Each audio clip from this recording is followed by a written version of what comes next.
Good morning, happy new year બધા વિદ્યાર્થીઓને.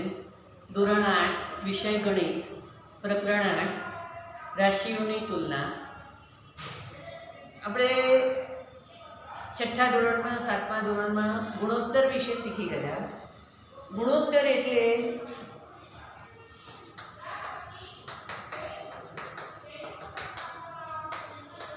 એક સંખ્યા બીજી સંખ્યા કરતાં કેટલા ગણી કે કેટલામાં ભાગની છે તે દર્શાવતી સંખ્યાને ગુણોત્તર કહેવાય. એક સંખ્યા બીજી સંખ્યા કરતાં કેટલા ગણી કે કેટલામાં ભાગની છે તે દર્શાવતી સંખ્યા. ગુણોત્તર હોય એના બંને માપના એકમો સરખા હોવા જોઈએ.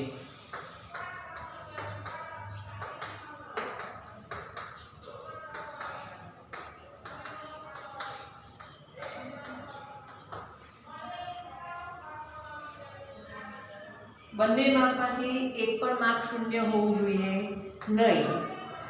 અને ગુણોત્તર હંમેશા અતિ સંક્ષિપ્ત રૂપમાં જ હોય.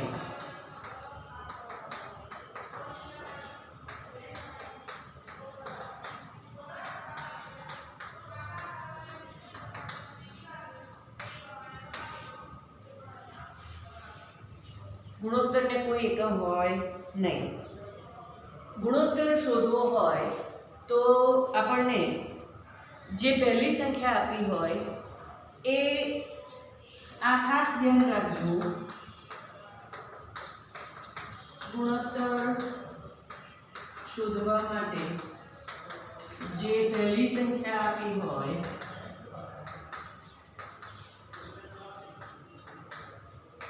તે અંશમાં લખાય.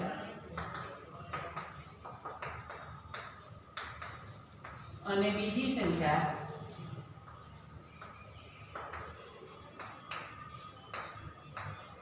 છેદમાં લખાય. આ વસ્તુ ખાસ ધ્યાનમાં રાખવાની. કોઈ પણ વસ્તુનો ગુણોત્તર શોધવો હોય તો ગુણોત્તર શોધતી વખતે જે સંખ્યા પહેલી આપેલી હોય તે અંશમાં લખવાની અને બીજી સંખ્યા આપેલી હોય એને છેદમાં લખવામાં આવે છે. એટલે કેવી રીતે? તો ધોરણ 8માં 8 ગણા અંદર 25 છોકરીઓ છે અને 15 છોકરાઓ છે. તો તેનો ગુણોત્તર શોધવો હોય તો છોકરીઓ 25 છે, છોકરાઓ 15 છે.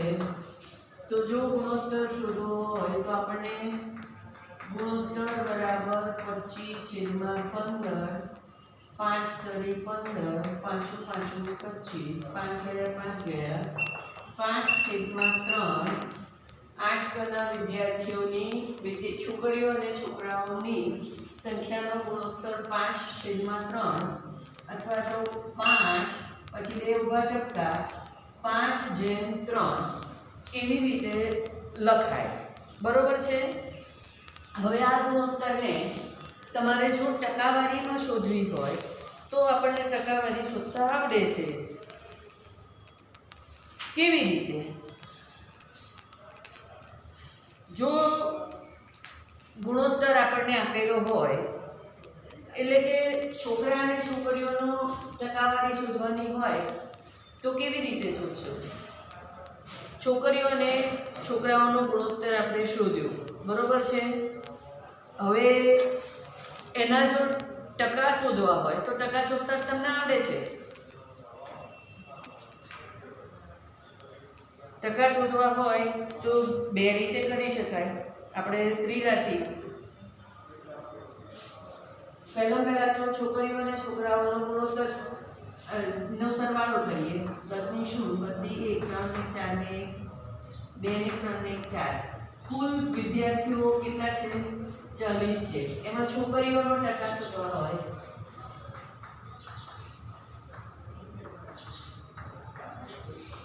તો કુલ કેટલા છે? કુલ 40 છે, એમાં છોકરીઓ 25 છે, તો 100 એ કેટલા ટકા શોધવા માટે એક આ સાદી રીત છે, એટલે 25/100 ગુણ્યા 40, બરોબર છે? 5 દુ 2 દુ 4, પાછું 25, 5 દુ 10, 10% થયા, બરોબર છે? હવે આવી જ રીતે છોકરાઓના શોધાય ટકા, બરાબર? હવે તમારે ટકા આપેલા હોય અને એમાંથી ગુણોત્તર શોધવો હોય તો એ પણ શોધી શકાય, બરોબર છે? આપણે એક ઉદાહરણ જોઈશું અને પછી આપણે આગળ ટકા ગણીશું, બરોબર છે? આપણી જોડે ચોપડીની અંદર ઉદાહરણ પહેલું છે. શાળામાં ધોરણ 7 માટે પ્રવાસ નક્કી કરવામાં આવે છે. એમાં કુલ વિદ્યાર્થીઓની સંખ્યા 60% છે, છોકરીઓની છે, અને તેમની સંખ્યા 18 છે. એટલે કુલ વિદ્યાર્થીઓની સંખ્યામાંથી 60% છોકરીઓ છે અને એમની સંખ્યા 18 છે. 100% માંથી 60%, બરોબર છે? એટલે કે પછી એમાં આગળ છે પ્રવાસનું સ્થળ શાળાથી 55 કિલોમીટર દૂર છે અને પરિવહન સંસ્થા 12 કિલોમીટર પ્રતિ વસૂલ કરે છે. અલ્પાહારની કુલ કિંમત 4280 છે. હવે પછી આપણને એવું કહ્યું છે વર્ગમાં છોકરીઓની સંખ્યા અને છોકરાઓની સંખ્યાનો ગુણોત્તર કેટલો, બરોબર છે? એટલે હવે છોકરીઓ અને છોકરાઓની સંખ્યાનો ગુણોત્તર શોધવા માટે જો 100 વિદ્યાર્થી ટકામાં આપેલા છે, 100 વિદ્યાર્થી હોય તો 60 છે, 100 એ 60, બરાબર છે ને? તો આપણને અહીંયા આગળ 100 છોકરીઓ 60% છોકરીઓ છે એટલે આ છોકરીઓની સંખ્યા થઈ, આ કુલ સંખ્યા થઈ, બરોબર છે ને? તો 100/60 જો છોકરીઓ વિદ્યાર્થીઓમાંથી એક છોકરી છે તો કેટલા વિદ્યાર્થીઓમાંથી 18 છોકરીઓ આવે? આવું પદ એક મુકાય. એક છોકરી છે તો કેટલા વિદ્યાર્થીઓ? આ અહીં શોધવાનું છે. કેટલા વિદ્યાર્થીમાંથી આપણને 18 આપેલી છે છોકરીઓ, બરોબર છે ને? એટલે વિદ્યાર્થીની સંખ્યા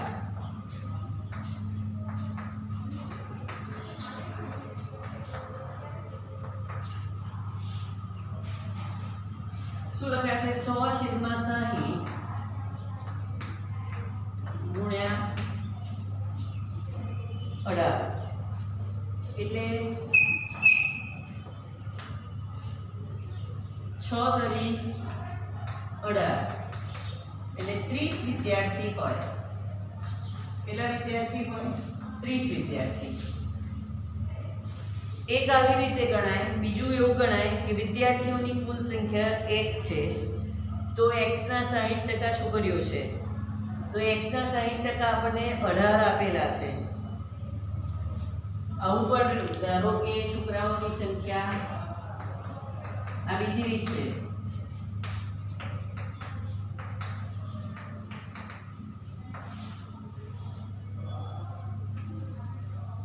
x છે એટલે વિદ્યાર્થી હતું છોકરાઓની જગ્યાએ.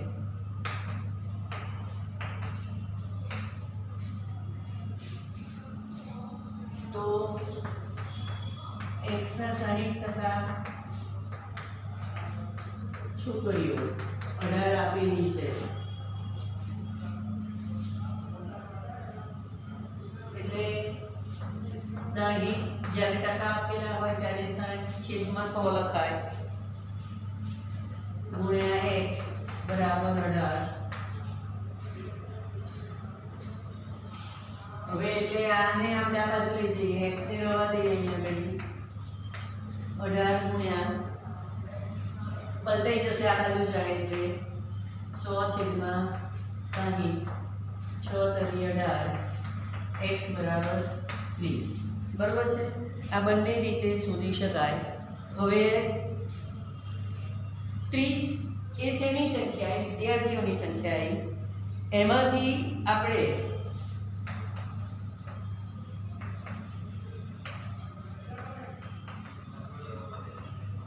30 તો 30 ઓછા 18 એટલે 12 કુલ વિદ્યાર્થી હશે, અને એટલે કે છોકરાઓ હશે। છોકરાઓ 12 હોય અને છોકરીઓ 18 હોય, બરોબર છે। એટલે હવે એનો આપણે ગુણોત્તર લેવો હોય તો આપણને શું કહ્યું છે, છોકરાઓની સંખ્યા અને છોકરીઓની સંખ્યા અને છોકરાઓની સંખ્યા ગુણોત્તર બરાબર છોકરીઓની સંખ્યા એટલે પહેલા 18 લખવાના છેદમાં 12, આનું અતિસંક્ષિપ્ત રૂપ મેળવવાનું 6×18 6×2 12 3/2 બરોબર છે। 3/2 અથવા તો 3/2 લખાય ગુણોત્તર। હવે પછી બીજું એવું છે, જો બે શિક્ષકો વર્ગ સાથે જતા હોય તો વિદ્યાર્થી દીઠ ખર્ચ કેટલો થાય।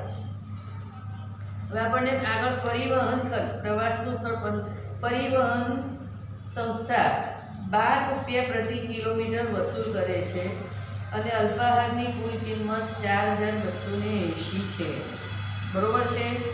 એટલે પરિવહનનો એટલે કે કુલ અંતર અને ભાવ એવી રીતે શોધાય।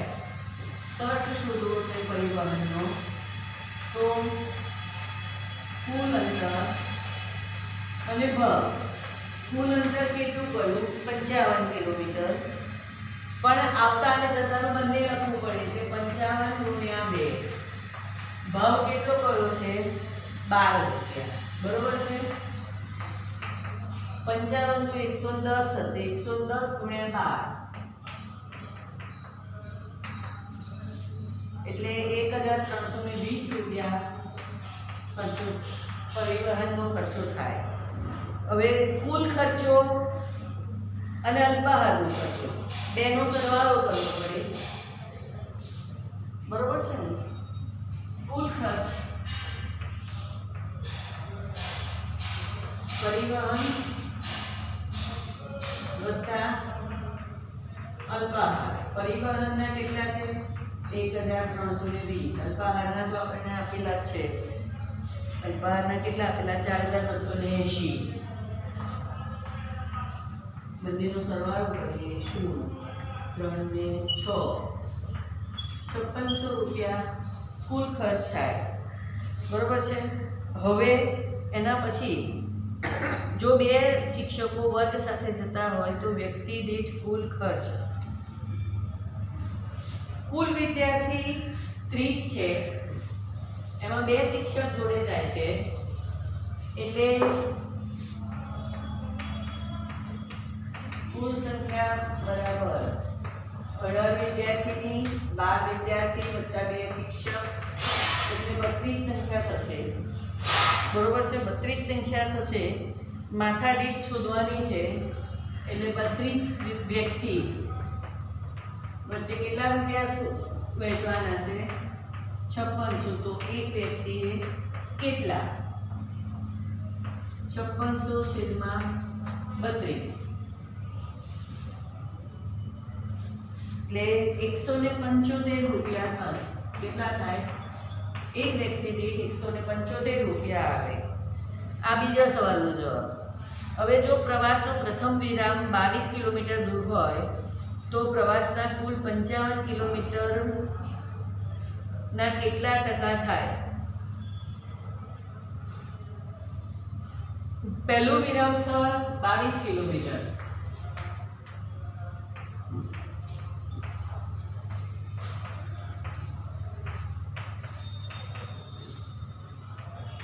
કુલ અંતર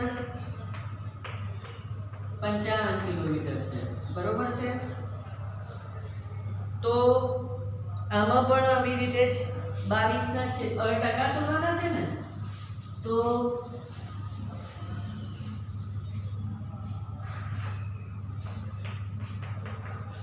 22/55 ગુણ્યા 100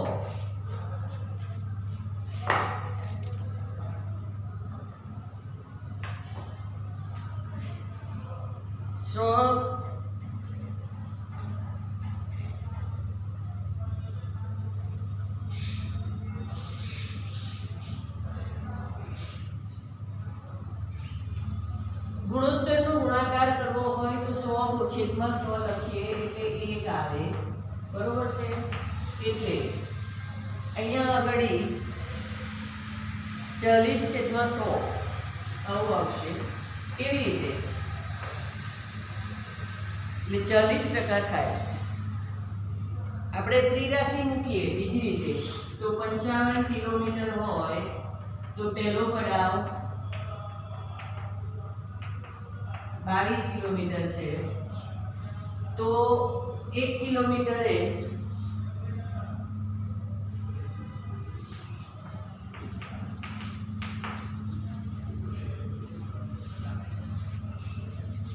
1 કિલોમીટરમાંથી 22/55 કિલોમીટર અંતરમાં કપાયું કહેવાય.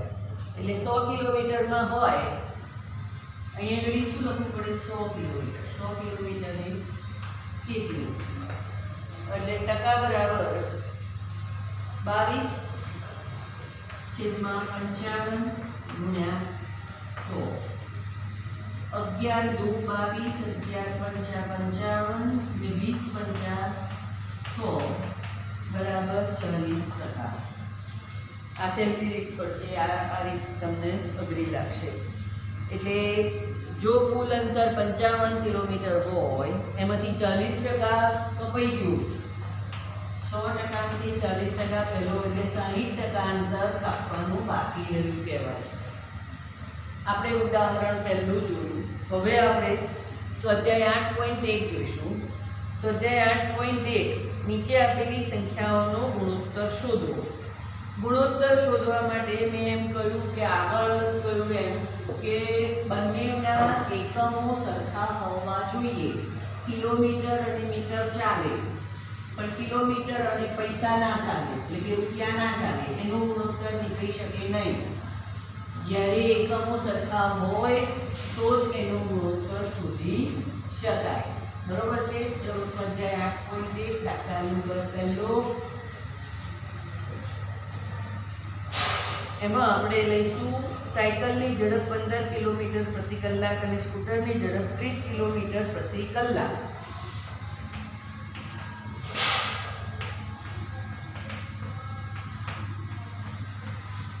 ગુણોત્તર બરાબર પહેલું સાયકલ આપ્યું છે, ઝડપ છેદમાં સ્કૂટરની ઝડપ. સાયકલની ઝડપ કેટલી છે? 15 કિલોમીટર પ્રતિ કલાક છેદમાં 30 કિમી પ્રતિ કલાક. 15 × 15 = 30 એટલે 1 તૃતીયાંશ કિલોમીટર પ્રતિ કલાક અથવા તો 1/2, બરોબર. ગુણોત્તરને કોઈ એકમ હોય નહીં એટલે લખવાનું નહીં, બરોબર છે. પછી સી 50 પૈસા અને 5 રૂપિયા.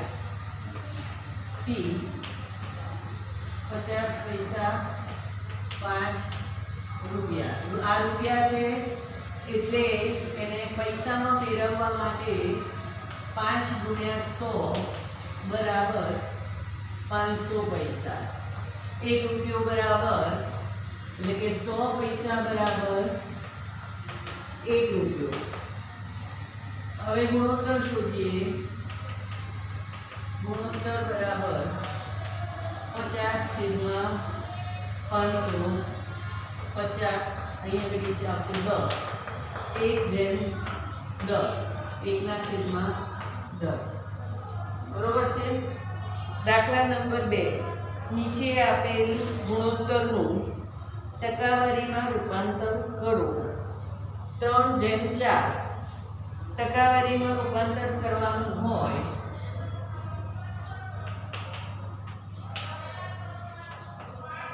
ત્રણ જેમ ચાર એટલે 3/4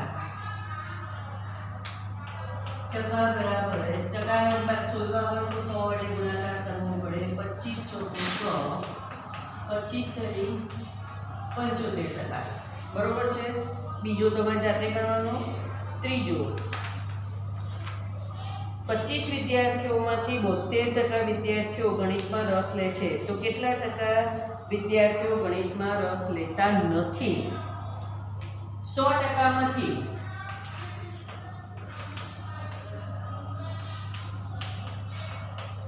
કુલ 100% વિદ્યાર્થીઓ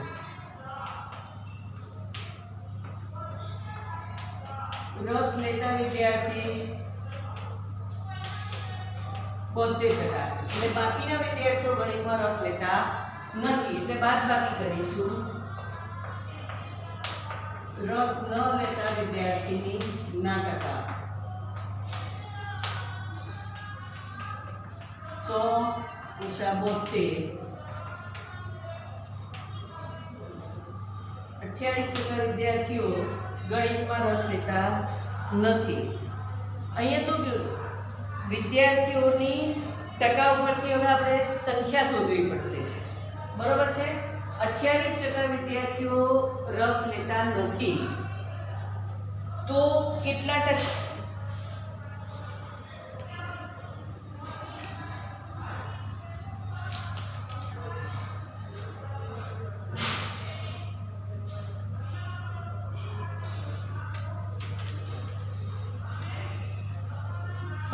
કુલ વિદ્યાર્થી આપણને આપેલા છે એટલે હવે આપણે એના શું કરીશું?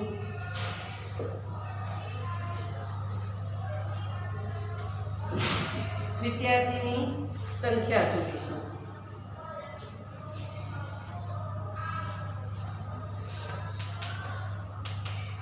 ગણિતમાં રસ ના લેતા વિદ્યાર્થીની સંખ્યા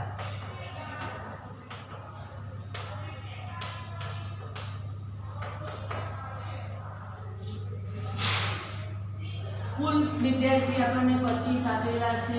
28% વિદ્યાર્થીઓ 28% વિદ્યાર્થી એટલે 28/100.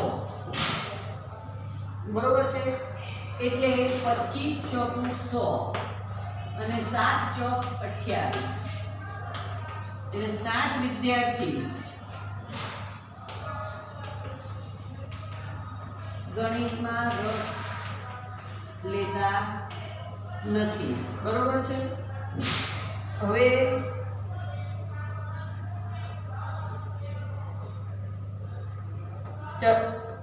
ચોથો દાખલો આના જેવો છે. પાંચમો બી આવો છે.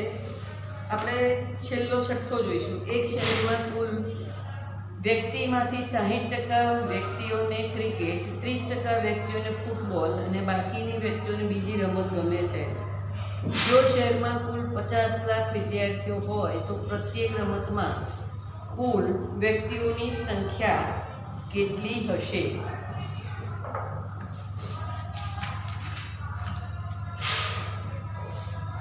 ચલો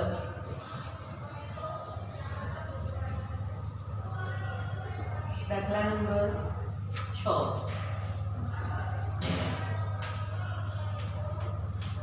ક્રિકેટ 60%, ફૂટબોલ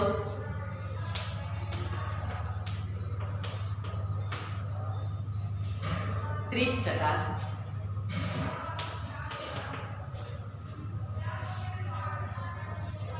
બીજી રમતો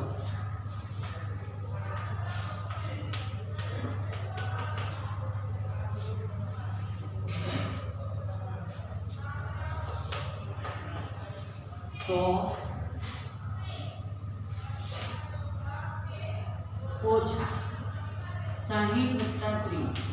કેમ આવું કર્યું? 100 માંથી બીજી રમતો 60 ક્રિકેટ ગમે છે, 30% ને ફૂટબોલ ગમે છે એટલે આગળનો સરવાળો કરીશું એટલે આપણને 100 ઓછા 90 10%.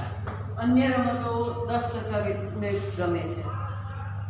હવે કુલ સંખ્યા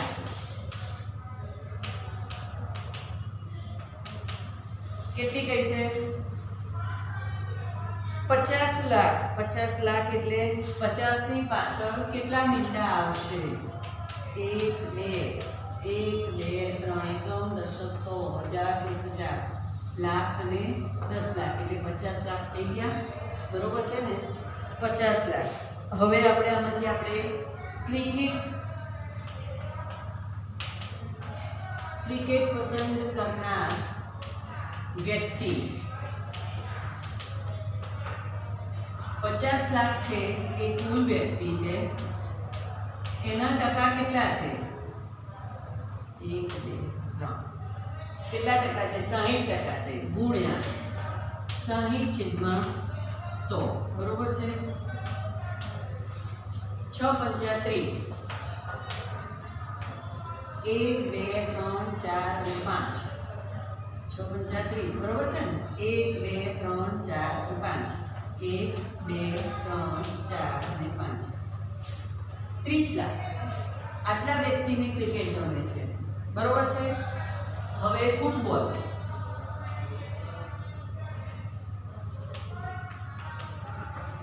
તો 1 2 3 ફૂટબોલ કેટલાને ગમે છે? 30.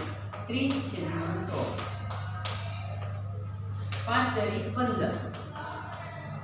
1 2 3 4 અને 5. 1 2 3 4 અને 5. 15 લાખ વ્યક્તિ.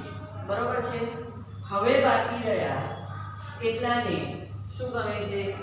હવે એના ટકા ના શોધીએ અને આ બેનો સરવાળો કરીને બાદ કરી નાખીએ તોય મળી જાય ને કે ના મળે?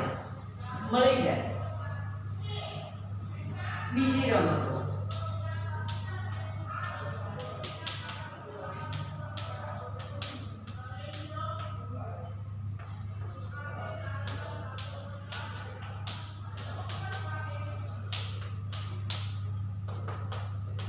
એક 2 3 4 અને 5.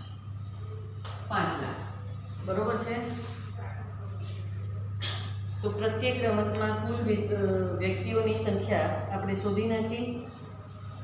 વિદ્યાર્થી મિત્રો, જે દાખલા બાકી રાખ્યા છે એ ઘરે નોટમાં ગણી કાઢજો કે જેથી પ્રેક્ટિસ થાય. અને હવે આપણે આગળ બીજા વિડીયોમાં ભણીશું.